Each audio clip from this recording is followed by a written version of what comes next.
Hi friends, this video shows how to scan apps for viruses and malwares. Go to settings, select settings icon from top right corner, go to privacy, go down, set security. First enable this option, scan apps with Google Play Protect. Done. After this, device scan all apps in the device using Google Play Protect. Then it will detect viruses and malwares.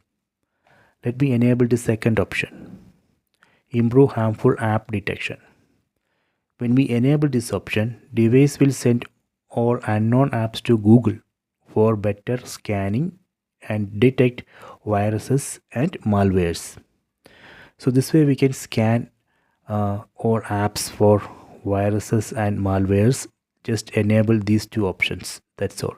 You can try this. I hope you have enjoyed this video. Please subscribe this channel. Please like and share the video.